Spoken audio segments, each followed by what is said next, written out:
Hey guys, before we get into this episode of the Preacher Boys podcast, I want to share about something that really resonates with me. This show is sponsored by Free Lunch Coffee. Now, many of you might not know this, but before I was a podcaster, I was actually a missionary working with an orphanage directly in India. And one of the things I was really passionate about was just making sure that the day-to-day needs of these kids were met so they could focus on their school, focus on just living a happy and fulfilled life. And Free Lunch Coffee is on a mission to do the exact same thing. Free Lunch Coffee is on a mission to end child hunger from this world. When a child doesn't have to worry about their next meal, they can focus on improving their natural gifts and talents to make a real difference in this world. And I want to let you guys know something really cool. With every bag of coffee you buy from Free Lunch Coffee, you're supporting a child to get a meal for 2 weeks. That's right. One bag of coffee buys a meal for a kid for 2 weeks. Free Lunch Coffee gives away 50% of the money they make to end hunger from the lives of underprivileged children. Their coffee is specialty grade, certified organic, I know my wife will like that, and fair trade. They offer a 100% money back guarantee for 30 days, so you don't have any risk involved whatsoever. They're also offering a 10% discount to the listeners of this podcast. That's right. If you listen to the Preacher Boys podcast, you're getting 10% off of your order from Free Lunch Coffee, which is also going to help pay for a child's meal for 2 weeks. Listen, all you have to do, use the coupon code PREACHERBOYS. That's capital PREACHER Boys. Preacher Boys, and check out freelunchcoffee.com today. Start ordering and start helping a child in need. All right, guys, with that said, let's get into today's episode.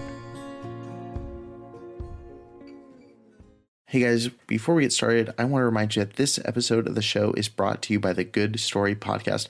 The Good Story Podcast is my new show where I'm interviewing creatives, actors, actresses, models, authors, musicians, and others within the creative field to talk about their storytelling process and how they're having a big impact by telling good stories. The next episode releases this Friday, and you're not going to want to miss it. So go ahead and search in iTunes or wherever you listen to podcasts for the Good Story Podcast with your host, Eric Skwarczynski. And now, back to the show. Trigger warning.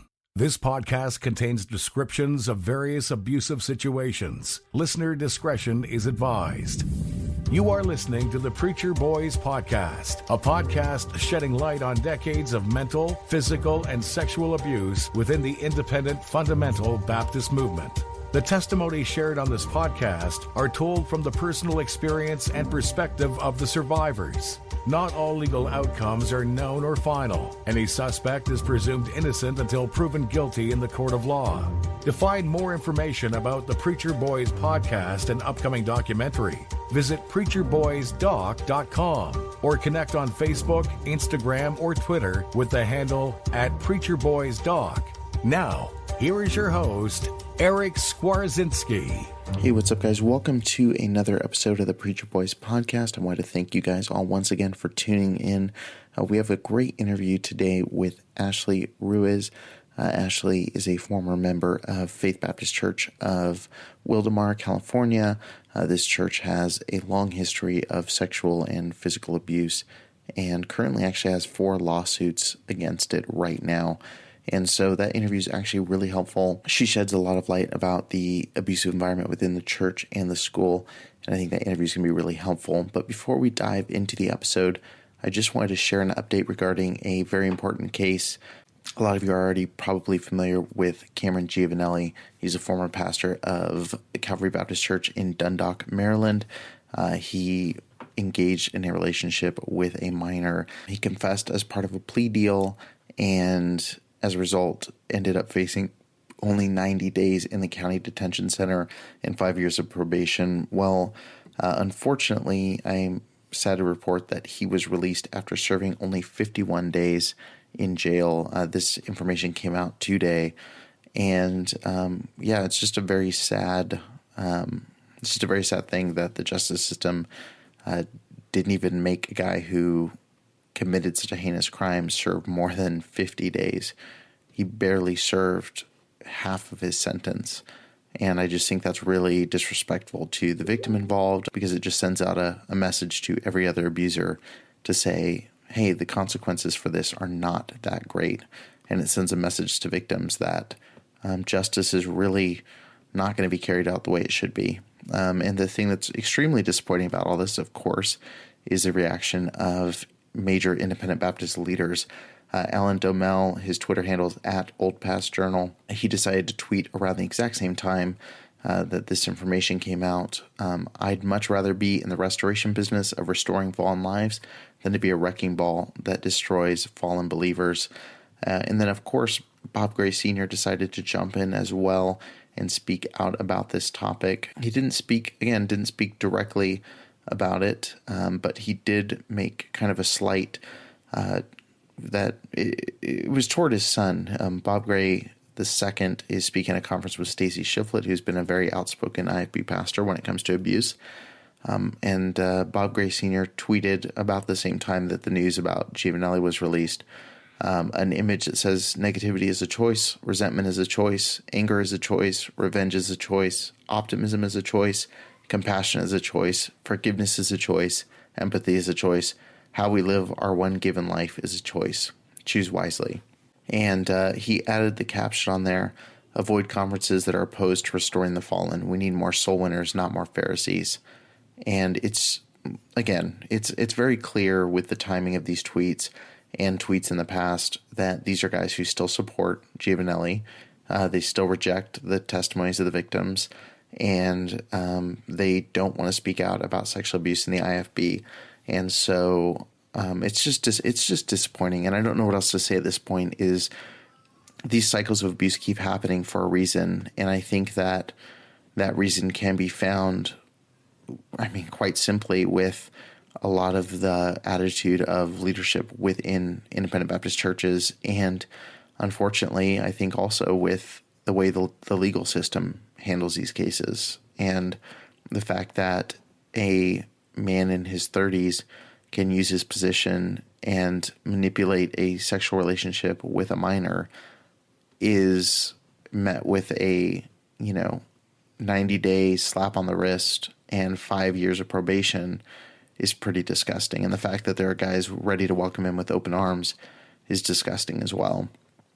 And so I hope this show continues to shed a light on these kinds of cases. My heart goes out to his victims. My heart goes out to those who have suffered sexual abuse in the church or physical abuse.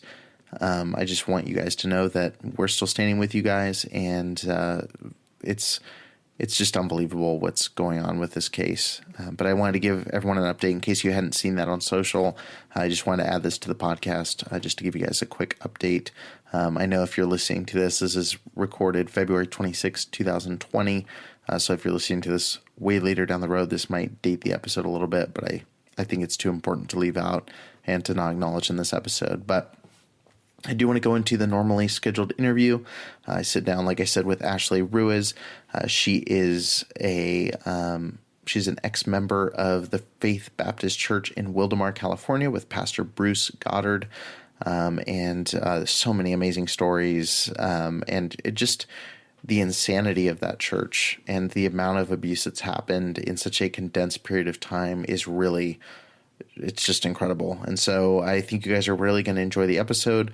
I think she gave a really great interview, some really great perspectives, and I think you guys are really, really going to enjoy it. So stay tuned. We're going to go ahead and jump into that interview right now. All right, Ashley, thank you so much for joining me on the Preacher Boys podcast. Can you just really quick, I know I gave a quick introduction, but can you just tell our audience what your introduction to the IFB was? Sure.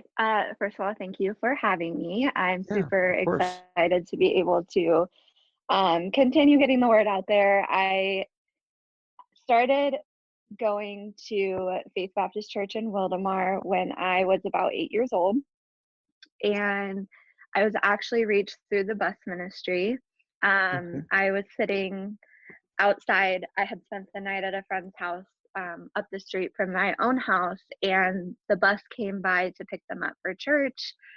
And I was upset that I couldn't join them because I didn't have my parents' permission. So they asked me where I lived, and then the following weekend they came by my house and asked my parents if I could come that week, which they said yes, and I went to church. I got saved, and when I got baptized, my parents came to church for the first time. And that is when they both got saved. And at the time, they both were into drugs, heavily into drugs. And there was just a lot of turmoil, I guess is the best way to put it, in our family. And so they were, I wouldn't say they were looking for a church, but when they found Faith Baptist, they grasped onto it very quickly, because both of them came from, I guess the best way to put it would be dysfunctional families. And so to have that kind of family atmosphere within the church, and people that they could rely on, they really just kind of, it was almost like they went from one addiction, because they did end up getting clean, but then kind of, flipped completely the other way. And we were totally in church. They took me out of the public school, put me into the Christian school. And so everything, our lives completely changed at that point. Mm. It's actually interesting you say that, because I actually had someone else on the show who's, I think it was actually Paul on the first episode, and he talks about how the addictive personality really kicked into gear well with kind of the IFB atmosphere. Like, it just basically went from like the addictive personality went from clinging to drugs to like kind of getting involved in like ministry. And so like the personality didn't really change. It was just like the output and the release, I guess, was a little bit Totally. different. So at the height of it, obviously, like, it started out of like, I mean, really started with you like wanting to be involved, like, and as a kid, probably more so for, the games and excitement and like the friends than anything else. Yeah. But obviously deeper, spiritually for you and your family after that.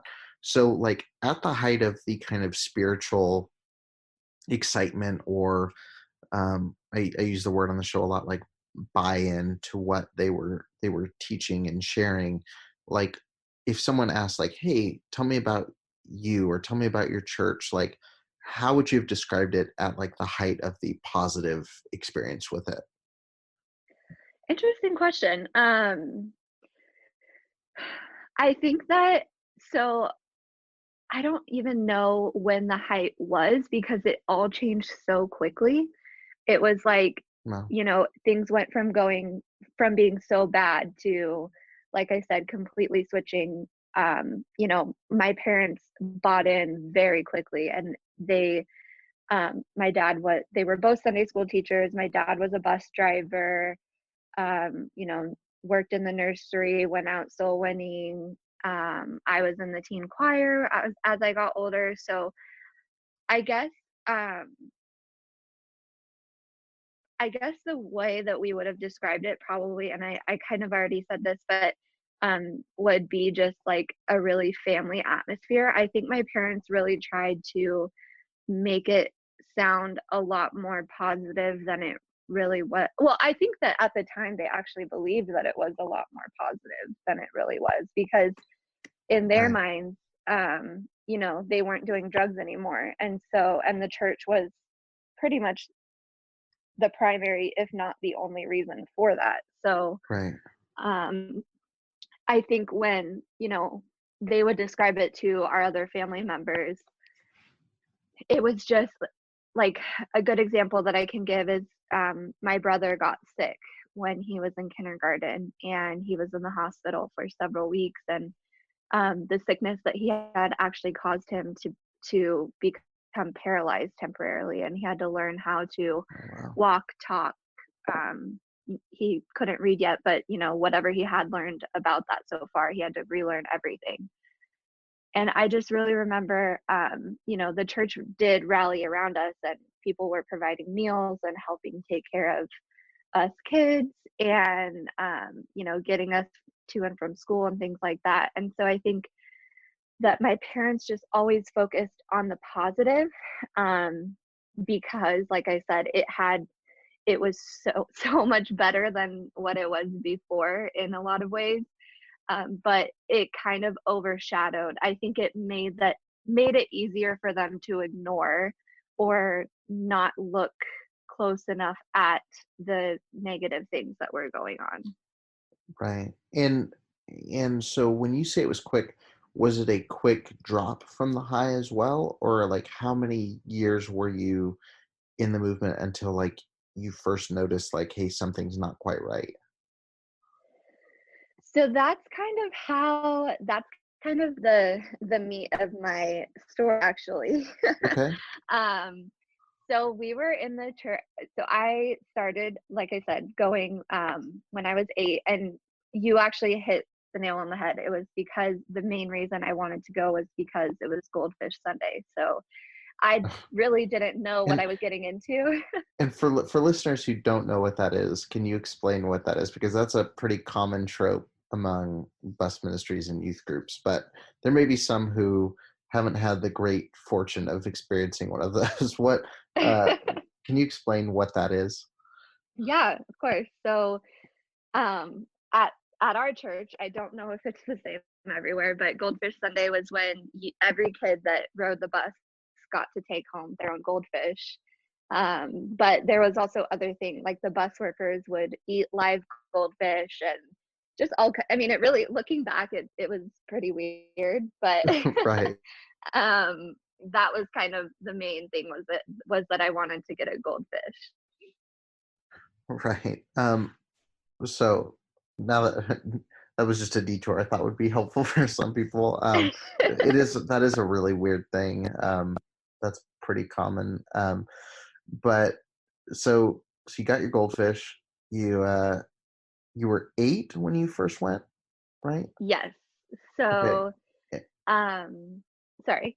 Oh, and then I was just gonna say, so at what how many years of like good was there until you first were like, okay, something's wrong? So when things started going downhill, I was 16. So it was about 8 years Okay. of us being totally bought in. In those 8 years, I started going to the Christian school in 5th grade. Um, and I was, I guess, like what you could say would just be the ideal teenager in their mind. I wanted to follow the rules. I had a lot of friends who were a lot more rebellious, but I was kind of the one that was scared to break the rules. Um, and definitely not perfect, but just, I think because I and my parents really were big on, if you're going to go to the school, then you're going to follow the rules at home also. And so Right. our household was kind of united in that way, whereas a lot of other people's parents kind of let them were a little more lenient at home um, than they had to be at school. Right. But I surrendered to be a missionary or pastor's wife probably in 7th grade. Um, like I said, well, I don't know if I said this yet, but I helped in my parents' Sunday school class. As a teenager, I sang in the teen choir, all of those things. And so I personally, even, there's tons of families who are totally bought in and their teenagers aren't. But Right. that was not the case for me. Um, and, I was going to Hammond Youth Conference pretty much every year, Hmm. all of the teen camps. And I was, my dad sacrificed a lot to put us in the Christian school. So when it came to those things, I was having to work for other church members, so that I could earn the money to be able to go. So those things meant a lot to me, and I worked really hard to be able to do them. And I remember, and this might be kind of jumping ahead, so if you want me to fill in any gaps, I can. But Okay.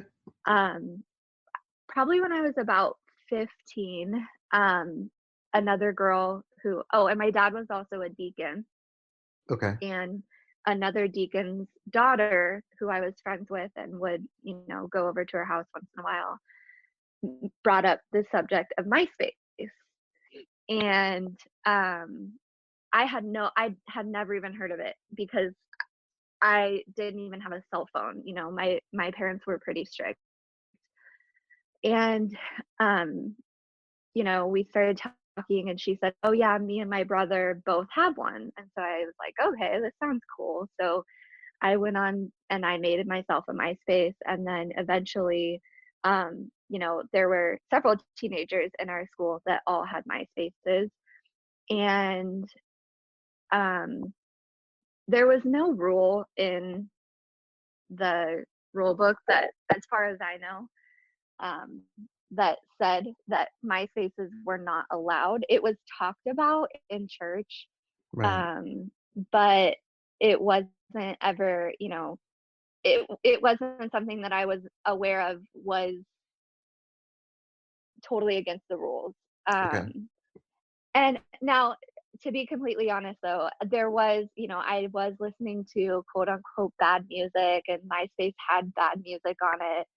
And I was kind of talking to this guy at the time, and I had a picture of him on my profile. And so, anyways, fast forward a few weeks or months after I created the MySpace, at this point, I was 16. And I got a friend request from a girl. We played and I think you might have been, were you at Lancaster at one point? No, I went to a school in Beaumont, Oh, or okay, sorry, Banning, California. gotcha. I did go to like conferences and stuff there, but I didn't attend. I didn't attend there at all. Gotcha. Okay. So we used to play Lancaster in basketball and football, and they had a cheerleading team, which we never did. And I got a friend request on MySpace, and the picture was a girl in what looked to be a Eagles, I think they were the Eagles uniform. And it said something to the effect of, you know, private school girl in a crazy world or something like that. Like just Right. totally out there. And I added her, and then she started messaging me. And at the time I was 16, I was super naive. I really didn't I didn't have any critical thinking skills, I don't think. Right. And I didn't catch on to, the questions that she was asking me, do your parents know that you have a MySpace? Do you Right. do anything with your boyfriend? Mm. Um, and just things like that. And at the time I was like, oh no, I had never even held his hand. I was like, no, we just text, and um, that, that was about it. And so I had kind of befriended this girl, and fast forward even a couple more weeks, it was a Sunday night service, and the whole entire sermon was about the evils of technology Mm. and the evils of MySpace. And all of a sudden, I realized that my messages were being read from the pulpit. Mm. And come to find out, and there's speculation as to who this person was.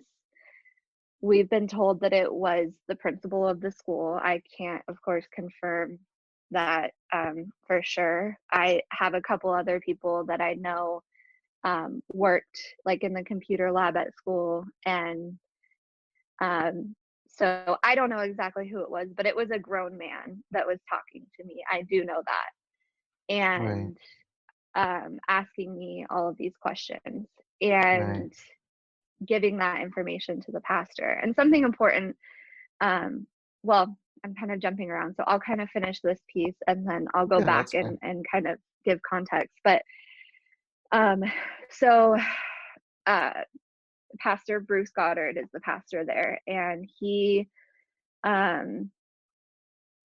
basically said that if you have a Facebook or a MySpace, that you were not allowed to come back to school until you had been approved to do so.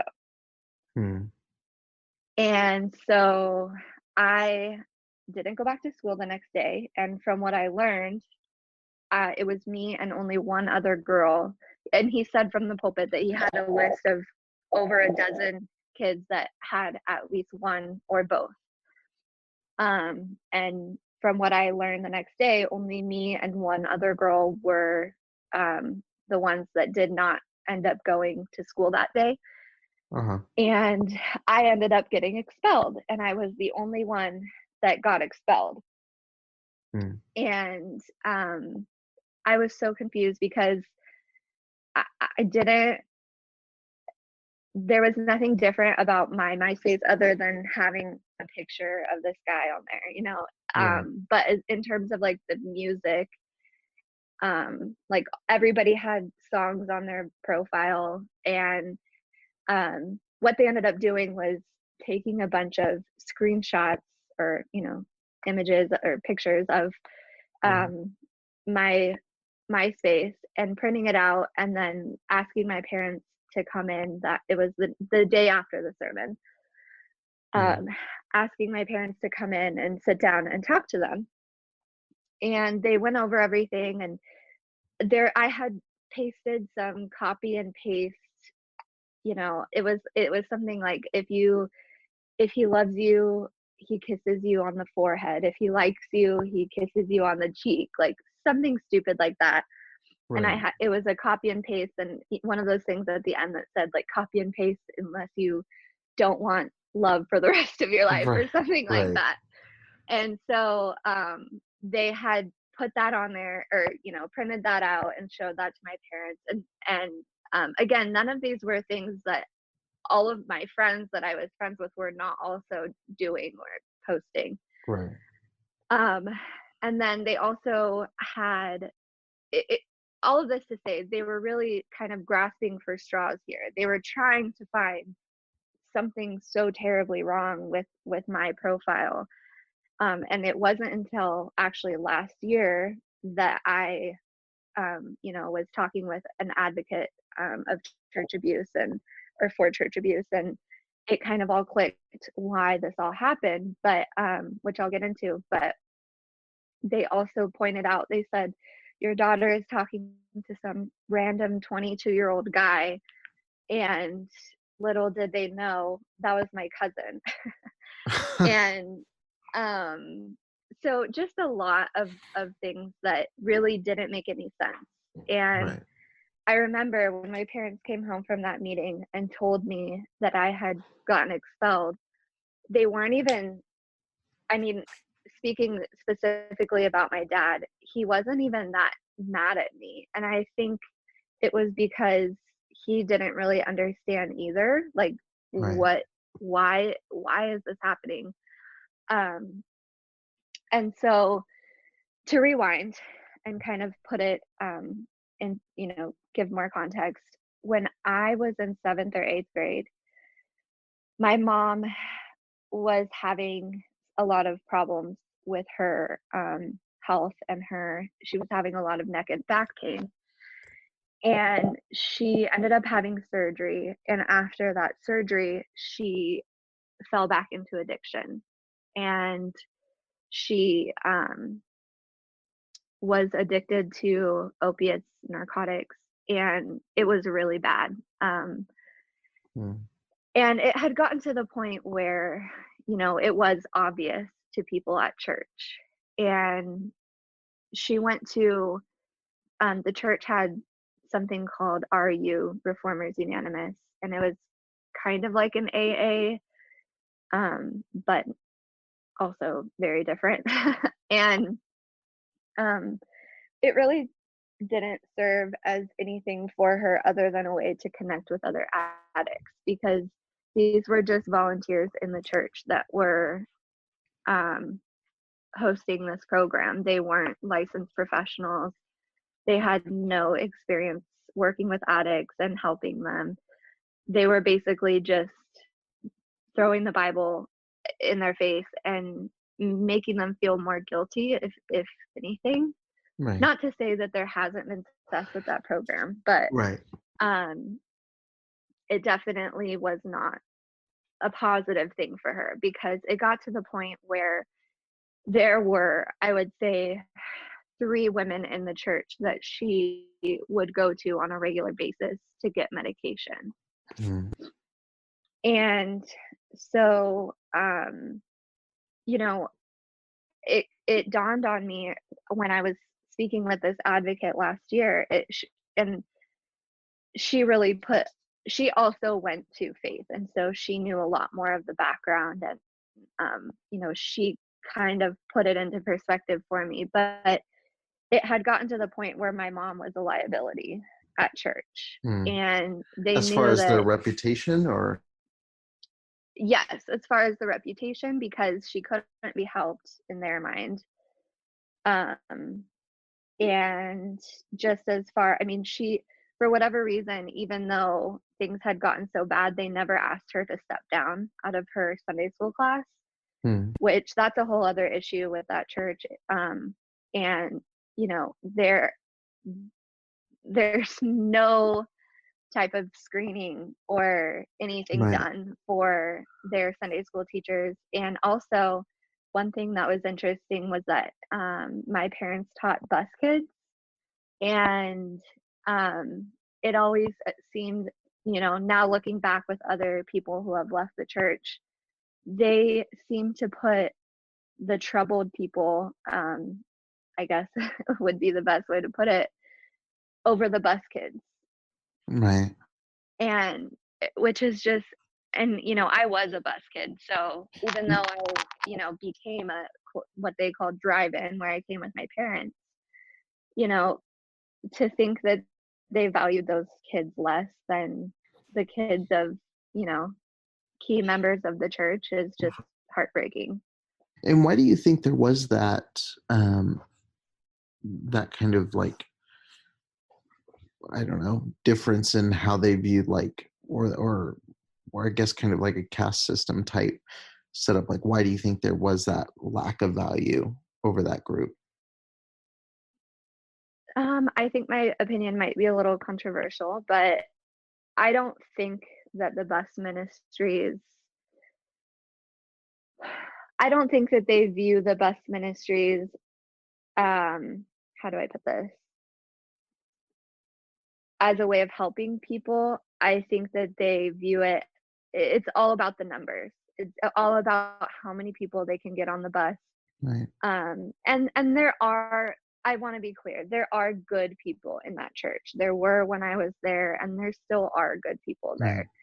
Right. And there are people that do care, but I'm talking at the top. It doesn't matter. The problems don't matter, that these families are having. It's all about how many kids did we have on the bus? How many people got saved? It never, it mattered if people actually understood what they were hearing Yeah. in terms of the gospel, and the plan to salvation. It was just, did they say the prayer? Right. And so I think that for them, it didn't matter. They could put those kids under people who maybe were, I mean, there in the last few years has been a child pornography case in that church. And that guy taught kindergarten boys, and this is since I left, so I can't confirm whether or not it was bus kids or not, but I'd be willing to put money on the fact that it was. Hmm. um, but also, the other big reason is that they didn't want their own children to be influenced by these people who maybe weren't, I don't want to say good Christians, because that's not the case. There's plenty of good Christians that struggle with their own vices, but they didn't want any possibility of their kids, I guess, being influenced by these people who weren't living exactly how they thought they should be living, is the best way to Right. put it. And so, sorry. So you mentioned, and if you have um, more that you wanted to share, then you can share that first. But I was just curious. So you mentioned someone being arrested for possessing child pornography, and I'm assuming you're referring to Gerald Nelson. Is that the right? Yes. Okay. And like he's one of a few cases that have come out of that church. Were you there for any of those, or were you kind of in before any of those came out and then gone after those came out? So, I technically, yes, I was there while it was happening, and I was very close to the situation. Okay. My best friend was a victim of Victor Montero, who's now in jail. Okay. And it I didn't know that at the time. I had an instance where I actually did see him leaving her house, and I knew that her mom wasn't home and her dad wasn't home. And I had another friend in the car with me when this happened, and we kind of looked at each other because we had called and let her know that we were on our way. And as we were coming down the hill, down her street, we saw his car pull out very quickly and speed away. And looking back, it should have been obvious at that Right. point. But we looked at each other, and she was also somebody that went to the church, but she didn't go to the school. And so she kind of was more open to the fact that that could have been something bad that was going on. And I kind of shut it down immediately and was like, no, there's no way. It's Brother Victor. There's no way. And so when I found out what happened, I told my best friend, we're still really good friends to this day. And, I've definitely carried the guilt around for that. And it was just so surreal because looking back, and I've talked to so many girls from the school since then who have shared their stories with me as well, of just moments when it was obvious that he was testing the waters with us. I mean, he definitely started off very subtle. And, in my case, one instance that I remember is I had been house sitting for actually the same friend who was a victim of his, for her parents. And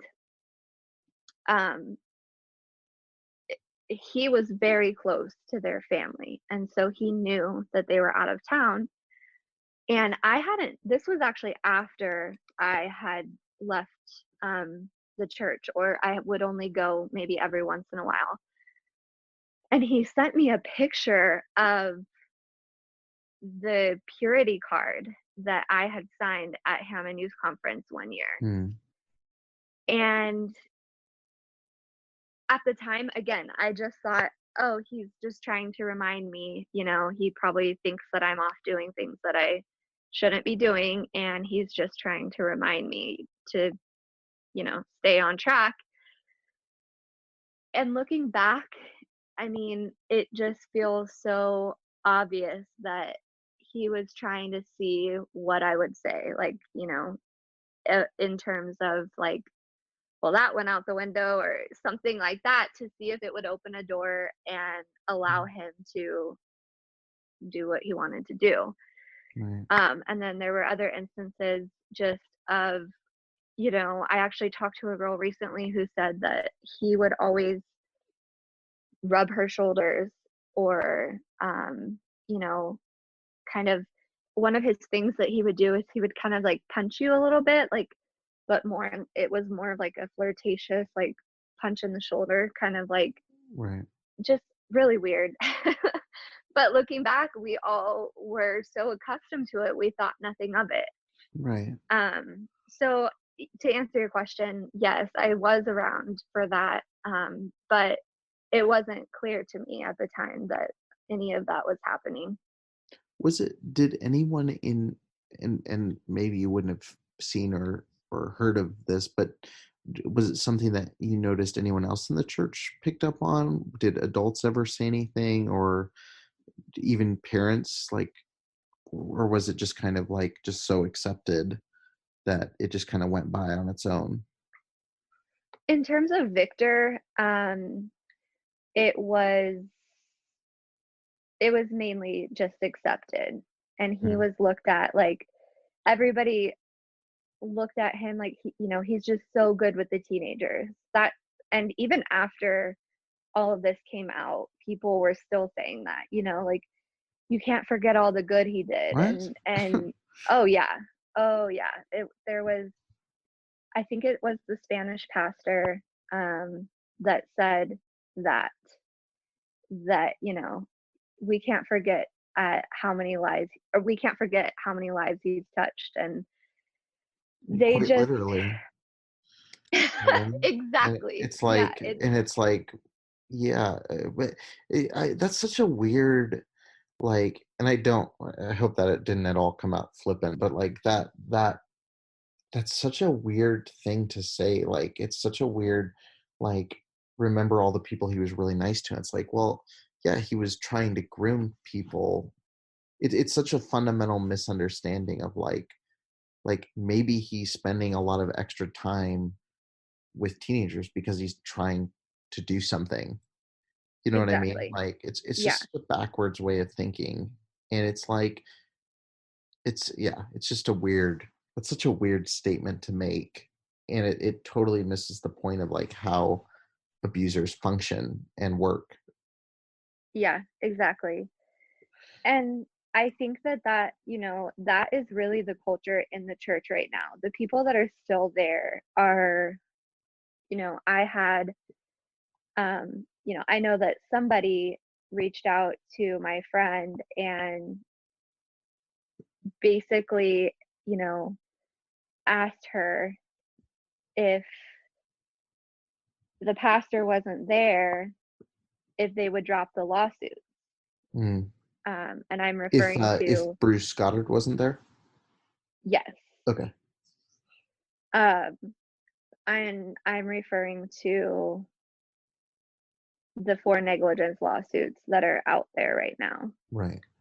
Um, and I hope that she's okay with me sharing this, but her response was no, because the church has known. I mean, the people that are still there, they have known about this, and they have chosen to remain completely ignorant to the details. They just take what they're given by the pastor, which is very little. And he's also flat out lied about details to his congregation.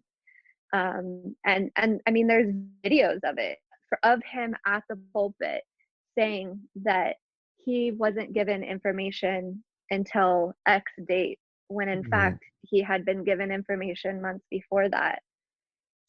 And go ahead.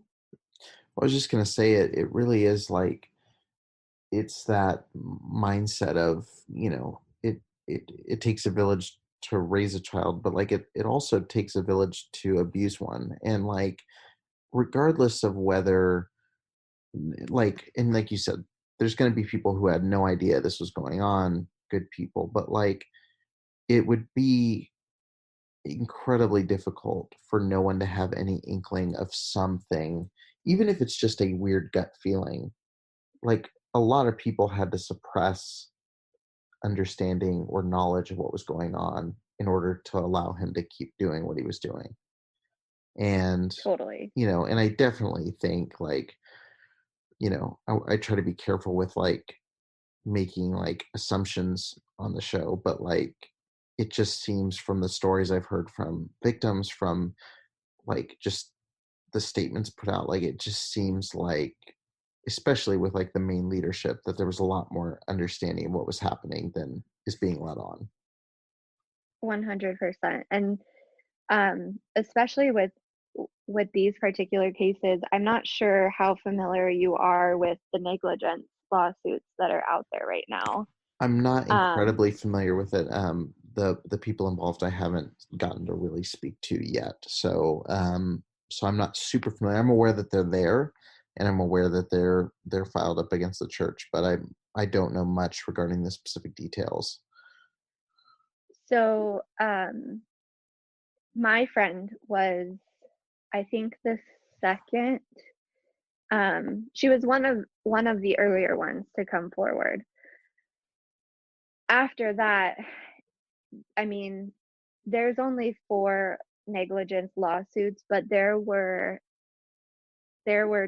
a lot of girls that came forward and spoke Wow. with the investigator. Um, and of course, I don't know who those girls are. And one Right. thing that's really amazing about my friend and what she's doing is that she really cares about people's privacy. And so even Right. people that came to her with their stories, she doesn't turn around and try and use it as, because it's evidence in her case. And but at the end of the day, for her, it's more about just giving people a platform. It's not about winning this lawsuit. Right. um but so there's 3 negligence lawsuits that are against Victor, and then there's one that is against Paul Fox, who was the youth pastor or the principal. I'm not quite clear, because it was like 20 years prior to me being a part of the church. Right. But what is interesting, I mean, there's a lot of interesting facts about that case, but not only did Bruce Goddard, he knew, like, he found out, and I can't remember now exactly how he found out. I think the victim ended up telling him, but that could be wrong. But I do know that eventually he was made aware of the situation, and they blamed her. And when I say they, I'm referring to Bruce Goddard, and his wife actually was involved as well. And they Mm. blamed the girl. And then they turned around and packed him up, got him a U-Haul, Right. and sent him on his way. And that girl, who's now, a grown woman, actually was Victor's sister-in-law. Wow. So he used that story to keep his victims quiet. And he would Mm. tell them that if you tell anybody, my family's going to get sent away and you'll never be able to see us again, and things like that. And Wow. so it was a huge piece of his manipulation, um, strategy, I guess, Right. um, with his victims. Right. And so, and there was also another woman who I don't know personally that came forward. I want to say last year. It could Okay. have, it's kind of all merging together now, but and she actually was a victim of another man in the church. Right. And she said that she also brought this to Bruce Goddard's attention, and the man was just asked to stop coming. Right. And so, the congregation, it they are just so focused on the fact that Bruce Goddard did not know about Victor when it was happening. But he enabled it by not Right. addressing these issues in the past. And then on top of that, I mean, he was a youth pastor, and his office was in a back corner in a random hallway with a solid wood door. Yeah. And so they did absolutely nothing to protect, and I can attest to, I had been in his office for counseling by myself on Mm. multiple occasions. And I, anything, thank God nothing happened. But I mean, anybody that was in his office alone could have been a victim, just as easily, because there was nothing put in place to make sure that he wouldn't be doing that. Right. Yeah. No, I mean it's such a like all the stories that have come out of there, like, and um I mean I've talked to people off record. I've read obviously a lot of articles, and like I can link to some of those in the show notes for people listening. Um but they all just stem back to like such poor prevention at the church, and then also like there's so much that just constantly gets swept under the rug over and over and over again, whether it's like uncomfortable behavior, whether it's a victim coming forward, and um, it's just it's shocking that there's so many cases that come out of this particular church, like on the abuser database through the Preacher Boys site, like there's several names all under that church. But then when you really dive down to like what they react to this kind of stuff with, it's no wonder that they've been a magnet for these types of people. And Exactly. yeah, I mean, so you once all this, you said you left before this news, or not news broke, but before like the actual legal steps were taken. Did you leave because it was so things were getting so weird, or was it something you just left and then it came out and you were like, oh, that makes sense? Like, what was kind of the exit from this church?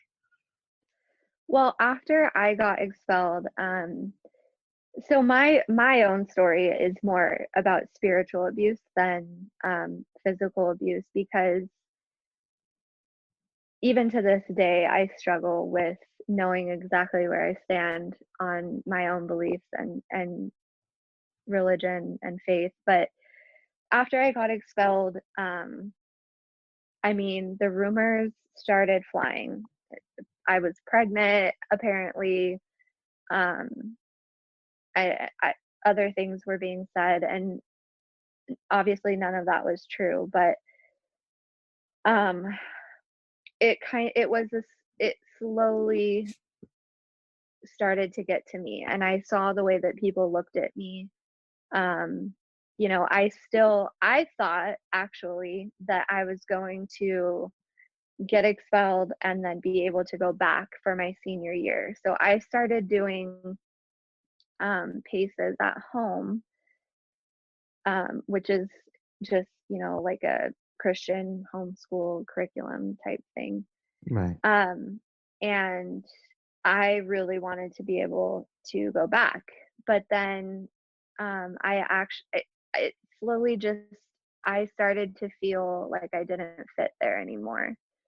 And my dad kept going to church. My mom had already kind of been in and out just due to her addiction. I mean, she was usually like pretty out of it. So she wasn't going consistently, but my dad went for a long time. And I mean, he kept teaching his class and driving his bus route and counting the offerings. And this is a man who is working 70-hour weeks and devoting every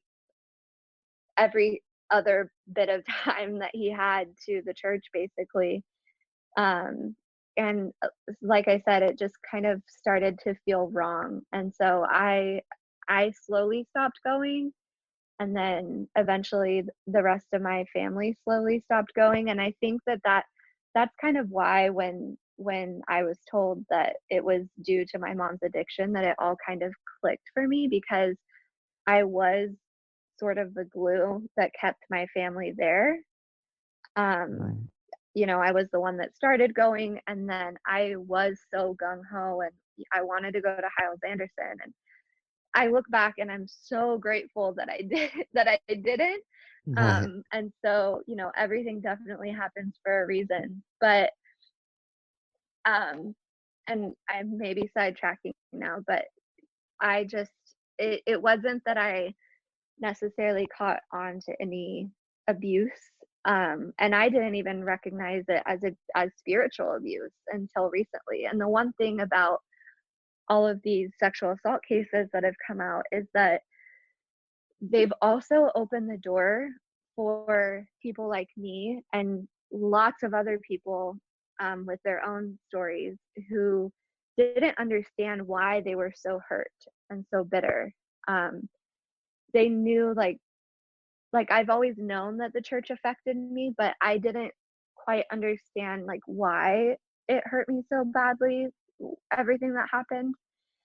And so since these cases and, more people coming out and talking about their own stories, it's really and with this podcast too. I mean, just listening to episodes of your podcast, I relate to almost every single story in some way.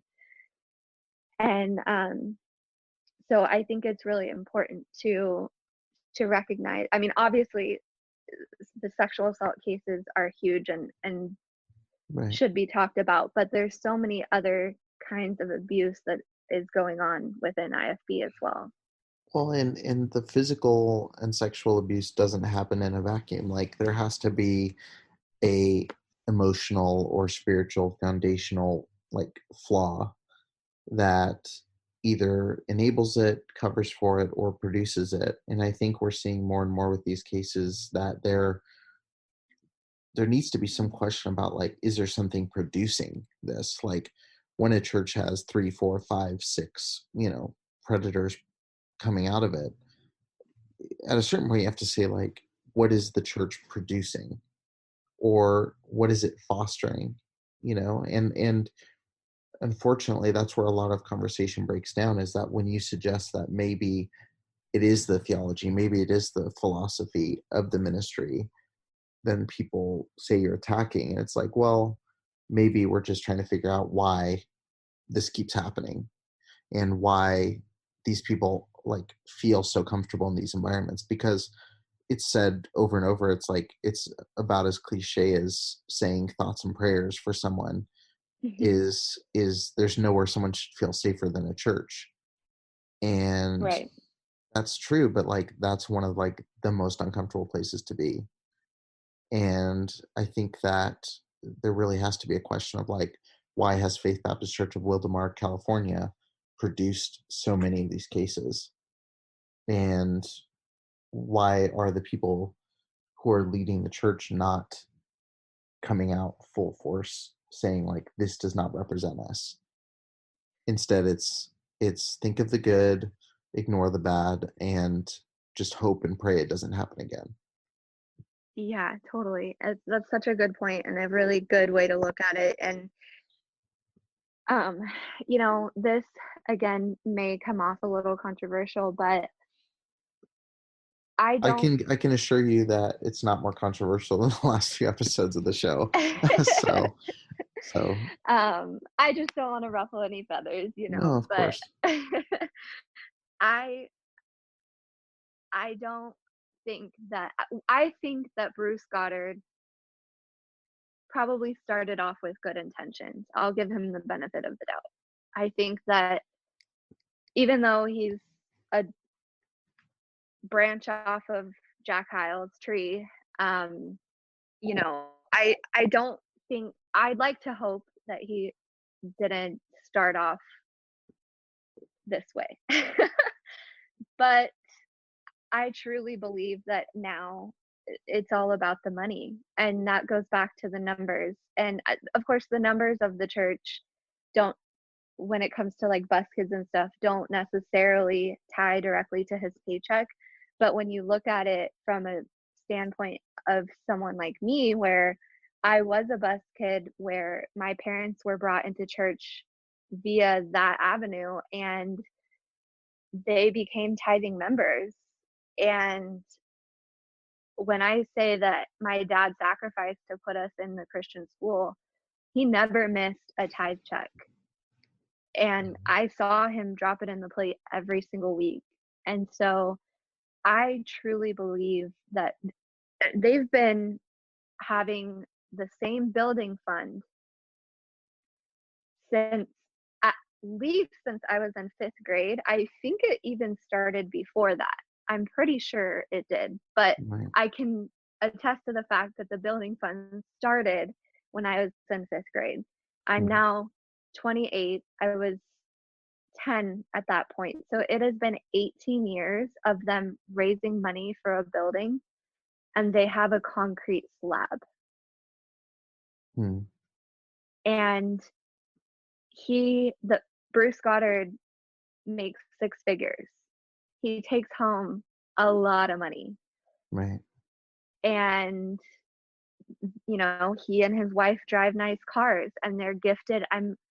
As far as I know, they were gifted their house that they live in now. I mean, people would bend over backwards to give the man of God anything that they possibly could, from cars to checks to people would donate buses, and just sacrificing so much for what they think is the work of God, when in reality, what do they have to show for it? Their congregation has been quickly declining. I mean, they don't even really need a new building anymore, but where's all that money? Right. And it's just, it's sad. And I've talked to my dad about it because, like I said, he was a deacon. And at first, my dad's the kind of person, he doesn't like to say, anything negative, or Right. he kind of likes to just stay in his own lane, I guess. And so I kind of tried to get information out of him, and he would just say, that sometimes they would vote on taking money out of the building fund for other things. But I mean, I think that there's a much bigger problem there that either my dad wasn't aware of, or, just maybe doesn't want to talk about. I'm not sure. Right. Hmm. Yeah. So it's such a weird, it's such an interesting place, and such a weird, like, all of these ministries, like, it's so hard because there is such little transparency, that it's so hard to, like, really get to the bottom of so many of these questions. And that's one Yeah, of the most frustrating things doing this, is like, there's a lot of things that look so weird that there's no way to find out for sure. So you have, like, the very clear things on the surface, and then you're, like, trying to diagnose, like, why. And then when you start digging into it, you're like, it's so protected, and there is no accountability to the leadership, and there is no accountability to the church itself. That's part of the whole independent thing. Um, and so, yeah, it's definitely, since I've started doing this, like, I mean, Faith Baptist Church um, was, like, barely on my radar until I did this. Like, I knew they existed, and, like, like, we had crossed over at some events and stuff, but, like, I never really knew that it was like this, that it was the way it right. is. Yeah, And now it seems like there is, like, this floodgate of, like you said, like, there's someone that came out for the first time this year, and it's like, I'm curious to see how much more comes out of this one. Um, and I even know somebody, and I won't say her name because, like, I don't know that she'd want me to say her name, but I even know someone locally, and um, when I posted about Victor's case, or when I just posted generally about abuse within the church, and she said, "Was it some guy named Victor?" And I was Ugh, like, so I like checked, and I said, "Yeah," and she said, "Yeah, I always got really weird vibes from him as a teenager." And so it's many like, people say that. right, and it's like, man, you know what I mean? Like, it's just crazy to me, like the amount of people that either saw something, experienced something, or like had a weird sense as like a teenager, and yet he was able to stick around for so long. Oh And yeah. the church is still, I mean, that is a weird thing, and like you've hit on it a little bit, but like, what do you think is keeping people there? Like, why? How are they still going with all of this baggage on top of them? I think that, well, what I was going to say that kind of ties directly into that question is that the other thing that's really frustrating is that people don't ask questions. Right. And, and I was just as guilty. So I'm not saying that to point any fingers.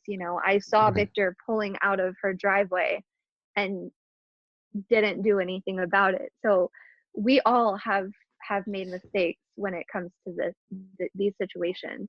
Right. But now, at that point, I just, yeah, maybe I had gotten weird vibes as a teenager, but also we were taught that he was the man of God, and we listen to Yeah, you him don't have a and right to obey him. question why were you Right. there or what were you doing. Exactly. So, but now that, there's four public lawsuits. It's public information. People can go out there and get it if they want it, and they don't want it. Right. They just want to look the other way, and not to be redundant, but they want to focus on the good. And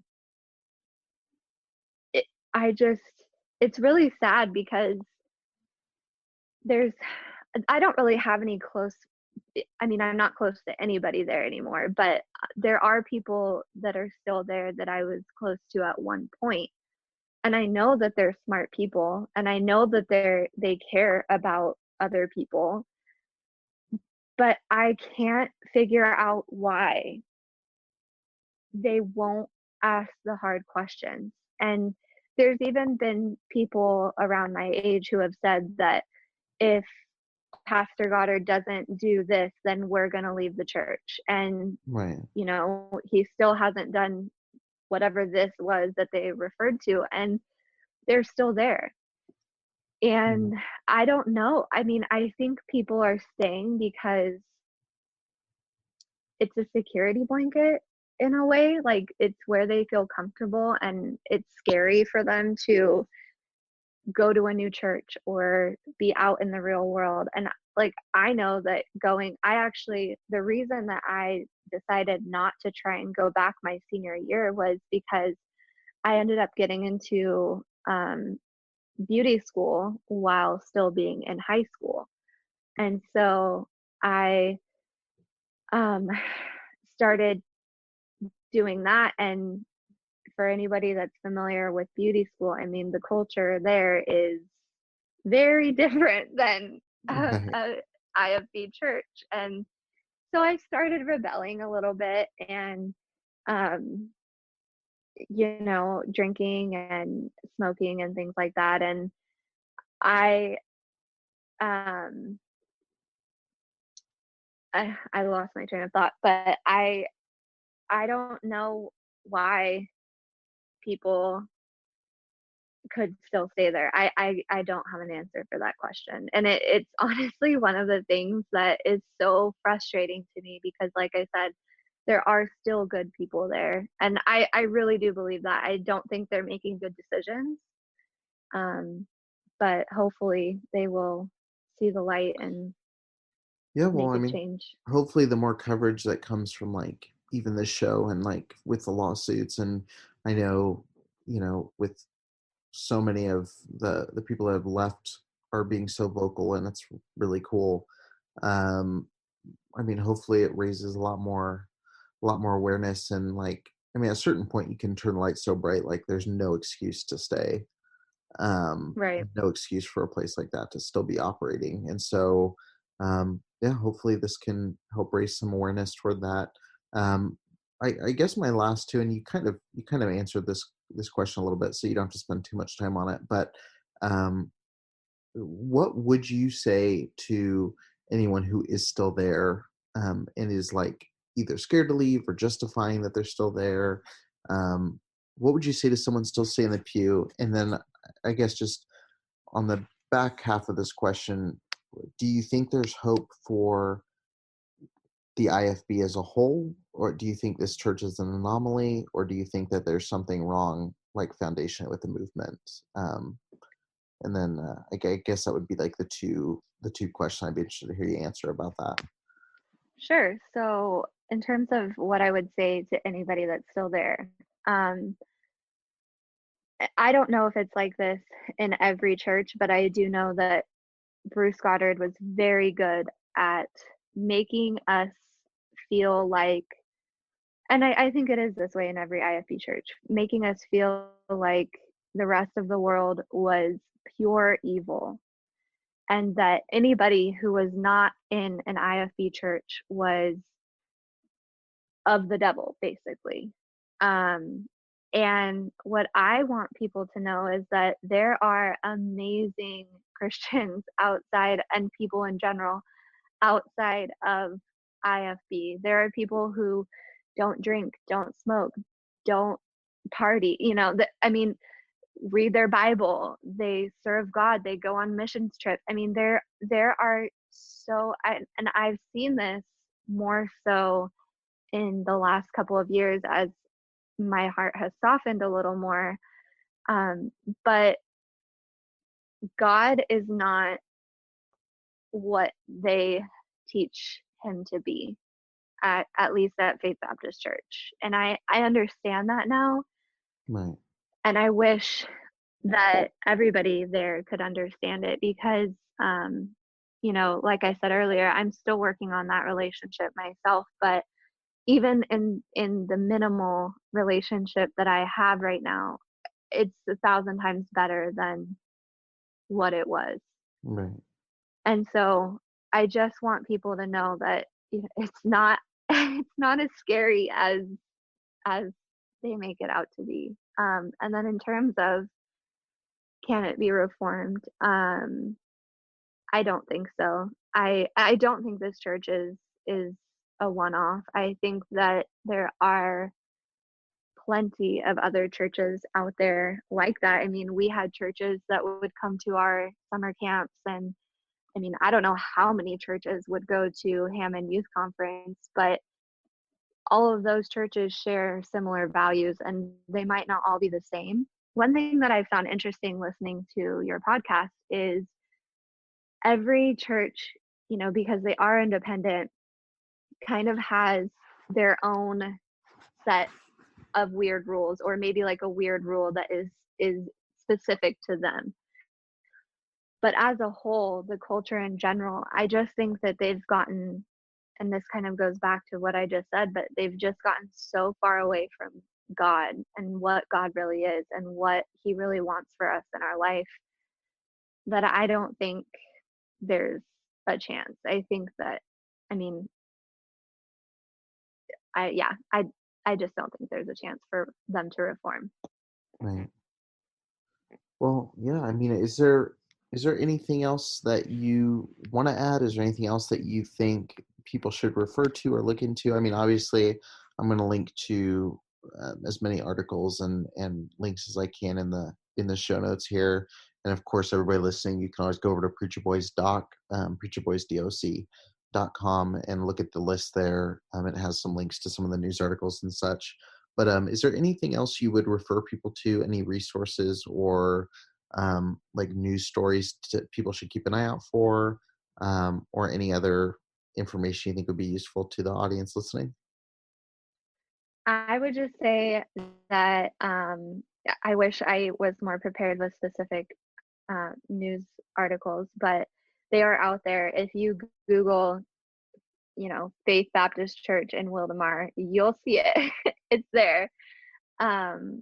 And just, I know that, and this is not at all why I I'm on here, but people are more than welcome to reach out to me. I've done another video with another advocate in the past and had people reach out to me with questions. And, this isn't about tearing anybody down. It's about honestly saving people from what is going on inside of these churches. And, I'm happy to be a resource for anybody. And I know that the survivors of Victor and the other men in this church are also huge advocates. And I won't give their names, but the news article, all of that information is out there. So there are people that are willing to talk, and no judgment. Even if you just want the information to make a better educated decision for yourself, I mean, it's there, and there are people who are willing to help. That's so awesome. Well, Ashley, thank you so much for sharing your perspective and your story. I know it's not always necessarily a fun thing to rehash or to talk about, but I appreciate you coming on and sharing your perspective. And I think that's going to be really helpful to people who are listening. And yeah, definitely send me a link over to the video you did, because I'd love to link to that as well, so people can check that out. Sure, definitely. So, all right, guys. Well, thank you so much for listening. Ashley, once again, thank you so much for being on the episode with me. If you guys have any questions or want to see more info, you can always visit Preacher Boys Doc. That's preacherboysdoc.com. Also, check the show notes. There's going to be a plethora of articles, links, and resources for you guys to check out. And so I hope you'll do so. All right, guys. I'll see you in the next episode. Thank you for listening to the Preacher Boys podcast. If you appreciated the content on the show, please leave a review on iTunes, and don't forget to connect with us on Facebook, Instagram, or Twitter with the handle @PreacherBoysDoc. Additional information can always be found on PreacherBoysDoc.com. Donato's just didn't add bacon to their pizzas. They added bacon to their bacon. It's Donato's new Bacon Duo pizzas. 2 pizzas, each with 2 kinds of bacon. Try the new Pepperoni Bacon Duo with pepperoni, Canadian bacon, and hardwood smoked bacon. And the Chipotle Bacon Duo with Canadian bacon and Chipotle seasoned bacon. Now get $2 off a large Bacon Duo or any large pizza. Use promo code 2. Donato's. Every piece is important. Hey, which glasses look better on me? Oh, what's this? Zenny's 3D virtual try-on. Pretty cool, right? I don't know about the purple cat eyes. I think they're fun. What about these tortoiseshell glasses? Or these rimless sunglasses? Oh, what about these clear frames? Wait, are those prices real? Do they have glasses for men? Yep. They also have affordable blue light glasses. Seriously? At those prices? Get them all. I like where this is going. Zenny.com. Quality prescription glasses starting at $6.95.